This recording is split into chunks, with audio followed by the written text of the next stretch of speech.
Because इस youth level के अंदर कई सारे ऐसे ओवर स्मार्ट लोग हैं जो नए नए तरीके लेके आते हैं फ्रॉड करने के। आप जिस मर्चेंट अकाउंट को यूज करते हैं, जिस बिजनेस अकाउंट को यूज करते हैं, उस बिजनेस अकाउंट का मेक श्योर जहां तक संभव हो सके वहां तक आपको एक साउंड बॉक्स जरूर खरीदना है, एक साउंड बॉक्स आपको परचेस जरूर करना है, ताकि जब भी आपको पेमेंट रिसीव का नोटिफिकेशन मिलेगा वो आपको इन्फॉर्म करेगा, वो आपको बता देगा कि आपको पेमेंट रिसीव हो गया है। ATM पर 100 रुपए प्राप्त हुए। तो मेक श्योर आप साउंड बॉक्स जरूर खरीदिएगा। अब देखिए, जो भी व्यक्ति आपको स्कैन करके पेमेंट करता है तो मेक श्योर 100% चांसेस है कि वो व्यक्ति आपको पेमेंट प्रूफ जरूर देगा, आपको जरूर दिखाएगा कि पेमेंट यहां पर सक्सेसफुल हो चुका है। तो यहां पर आपको किस बात का ध्यान रखना है वो मैं आपको बताने वाला हूं। देखिए, आपकी जो नजर है वो कहां पर जा रही है, सिर्फ और सिर्फ यहां रुपए के ऊपर कि कितना रुपए सेंड किया है। आपको ये तो देखना ही है, प्लस साथ में आपको क्या देखना है वो है ऊपर आपका लिखा हुआ नाम, उसको भी आपको नोटिस करना है कि आपका नाम है या फिर नहीं है। ठीक है, यहां इस बात का आपको ध्यान रखना है। ये फर्स्ट और मोस्ट इंपॉर्टेंट पॉइंट है जो मैक्सिमम लोगों के साथ में हो रहा है। उसने ओनली आपको दिखाया कि मैं पेमेंट आपको सेंड कर रहा हूं, लेकिन सेंड वो कहां पर करेगा, अपने किसी फ्रेंड के अंदर या फिर अपने खुद के अकाउंट के अंदर। तो इस बात का आपको ध्यान रखना है। तो वो व्यक्ति पेमेंट करने के बाद में जब वो व्यक्ति आपको दिखाएगा, अगर नहीं दिखा रहा तो उसको बोलिए कि जो पेमेंट सक्सेसफुल हुआ है वो प्रूफ मेरे को दिखाओ। जब वो व्यक्ति दिखाएगा तो आपको वहां पर ऊपर में आपका नाम लिखा हुआ आएगा, वो देखना है कि अगर आपका नाम आ रहा है और टाइम भी वही है जिस टाइम पर उसने पेमेंट किया है, वही टाइम है, तो आपके अंदर आ जाएंगे। अगर नहीं आ रहा है तो आप उसको पकड़ सकते हैं कि पेमेंट मेरे अंदर नहीं आया।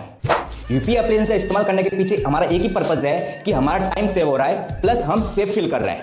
तो हमारा पर्पज क्या हो गया, टाइम सेव प्लस सिक्योरिटी, है ना। तो जब हमारा पर्पज ये है तो हम इन चारों पॉइंटों को क्यों देख रहे हैं, जो ऊपर के 4 पॉइंट है उनको हम क्यों देख रहे हैं। एसबीआई की वेबसाइट पे जाएंगे, जैसे कि www.onlinesba.com, इस वेबसाइट पे जाएंगे और वहां पर जाकर अपना यूजर आईडी और पासवर्ड देकर लॉगिन करेंगे और बाद में अपने अकाउंट को मैनेज करेंगे। तो उसको बोलते हैं इंटरनेट बैंकिंग। जो काम यूपीआई एप्लीकेशन से हो रहा है वही काम बैंक से भी तो हो रहा है। बैंक में जाइए और वहां से कीजिए। अब क्योंकि हमारा टाइम बच रहा है, डिजिटल मनी के अंदर हम लोग सेफ फील कर रहे हैं, ना तो हमारा पैसा चोरी होता है, ना पैसा कहीं गिरता है और नहीं पैसा कोई लूटता है। इसके लिए हम यूपीआई एप्लीकेशन का इस्तेमाल करते हैं। आपके दुकान पे जो भी व्यक्ति आने वाला है, आपके शॉप के ऊपर जो भी व्यक्ति आने वाला है पेमेंट देने के लिए, ठीक है, वो आपके क्यूआर कोड को स्कैन करेगा। ठीक है, कोई भी व्यक्ति हो सकता है, वो आपके क्यूआर कोड को स्कैन करेगा और आपको दिखाएगा कि ये आपका ही नाम है ना। सबसे पहले आपको दिखाएगा कि ये आपका ही नाम है और फिर आप बोलेंगे कि यस ये मेरा ही नाम है, और फिर वो अमाउंट एंटर करेगा। अमाउंट कितना अमाउंट आपको सेंड करना है, अमाउंट एंटर करेगा और फिर आपको दिखाएगा, सेंड नहीं करेगा, आपको दिखाएगा कि इतना रुपया मैं सेंड कर रहा हूँ। ओके, उसके बाद में वो वहां से बैक आएगा और पेमेंट कहां पर सेंड करेगा, वो अपने किसी फ्रेंड के अकाउंट के अंदर या फिर वो अपने अकाउंट के अंदर सेंड करेगा। आपको पेमेंट सेंड नहीं करेगा। उसने ओनली आपको दिखाया कि मैं पेमेंट आपको सेंड कर रहा हूं, लेकिन सेंड वो कहां पर करेगा, अपने किसी फ्रेंड के अंदर या फिर अपने खुद के अकाउंट के अंदर। तो इस बात का आपको ध्यान रखना है। जब वो पेमेंट करेगा तो आप अगर साउंड बॉक्स रखते हैं तो आपको नोटिफिकेशन मिल जाएगा। किसी ब्राउजर पर जाकर लॉगिन करके अपने अकाउंट को मैनेज करते हैं तो उसको बोलते हैं internet banking. And just opposite, अगर आप किसी एप्लीकेशन के जरिए अपने अकाउंट को मैनेज करते हैं तो उसको बोलते हैं मोबाइल बैंकिंग। आ गया समझ में कि इंटरनेट बैंकिंग क्या होता है और मोबाइल बैंकिंग क्या होता है, इन दोनों के बीच में क्या डिफरेंट है। बात करते हैं कि किसी भी अकाउंट की 2 कीज होती है, एक होता है एटीएम कार्ड और दूसरा होता है इंटरनेट बैंकिंग या फिर मोबाइल बैंकिंग। एक एटीएम कार्ड की 5 तरह की सिक्योरिटी लेयर होती है जो आपके एटीएम कार्ड को सिक्योर रखती है। कौन कौन सी, देखिए, आपके एटीएम कार्ड के ऊपर में ये जो 16 डिजिट का नंबर शो कर रहा है, ये नंबर आपको किसी के साथ भी शेयर नहीं करना है। अगर ये नंबर किसी को पता चल जाता है तो इसके नीचे में लिखा हुआ है एक्सपायरी डेट और इसके पीछे में लिखा हुआ सीवीवी नंबर, ये आपको किसी के साथ भी शेयर नहीं करना है। अगर ये भी उनको पता चल जाता है तो आपके मोबाइल नंबर पर आने वाला ओटीपी आपको शेयर नहीं करना है। अगर वो भी आपने शेयर कर दिया तो फिर तो आप बेल मुझे मार वाली बात हो जाएगी, आप खुद अपने पैरों के ऊपर कुल्हाड़ी मारोगे। मोटा मोटी समझे तो एटीएम कार्ड से रिलेटेड कोई भी डिटेल्स आपको शेयर नहीं करना है, किसी भी माइकल लाल के साथ शेयर नहीं करना है, चाहे कोई भी हो, किसी के साथ भी शेयर नहीं करना है। अब मान लो आपका एटीएम कार्ड खो गया या फिर चोरी हो गया, तो जिसको भी आपका एटीएम कार्ड मिला है उसको आपका एटीएम कार्ड का जो पिन होता है वो भी पता है। जो पैसे निकालने के टाइम में आप इंटर करते एटीएम के अंदर, वो पिन उसको पता है, तो वो इजीली एटीएम पर जाकर पैसे निकाल सकता है। राइट, खत्म। रुको जरा, सबर करो।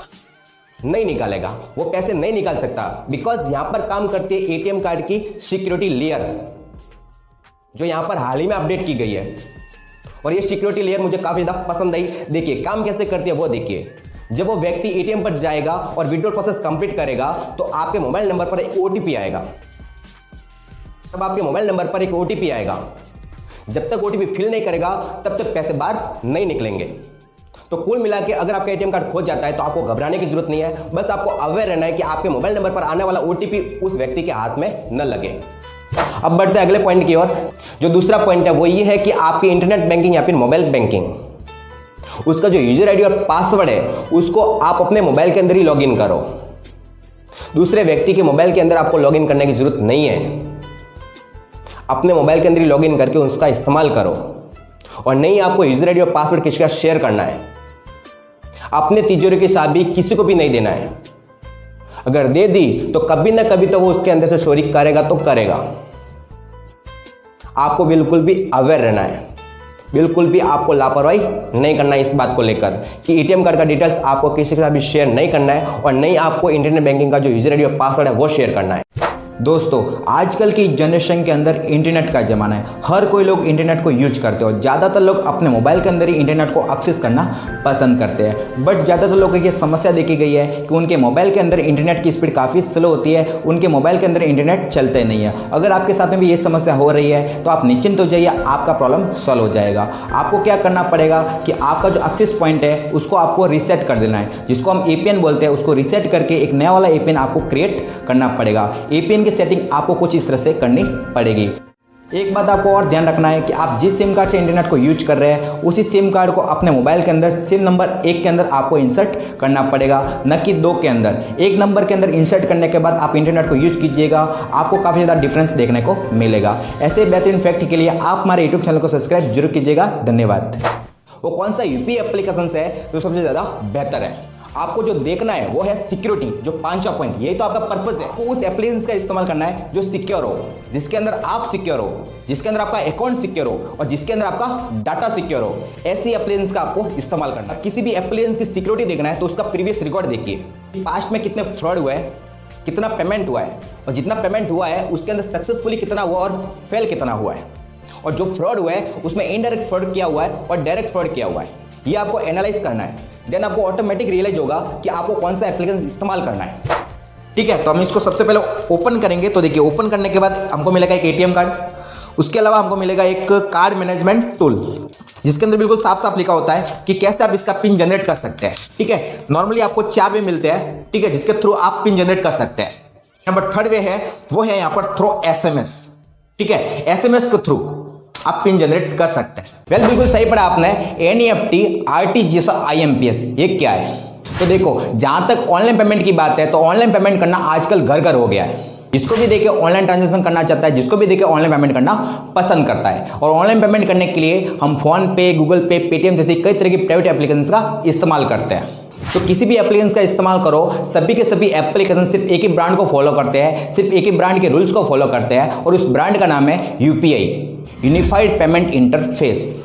अब यूपीआई के बारे में आप लोगों को ज्यादा बताने की जरूरत नहीं है। You already know better than me, because आप लोग उसका इस्तेमाल करते हैं। आप लोग यूपीआई का इस्तेमाल करके अपने पैसों को ट्रांसफर करते हैं, राइट? तो आप लोगों को यूपीआई के बारे में ज्यादा बताने की जरूरत नहीं है। ठीक है, एसएमएस के थ्रू आप पिन जनरेट कर सकते हैं।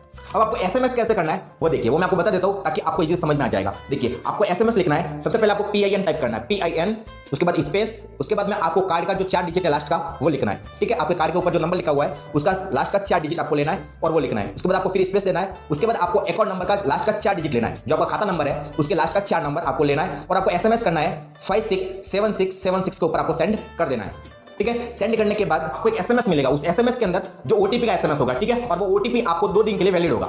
2 दिन तक वैलिड होगा। 2 दिन तक आप एसबीआई के एटीएम पर जाएंगे और वहां से एक नया वाला पिन जनरेट कर सकते हैं, पिन चेंज करके।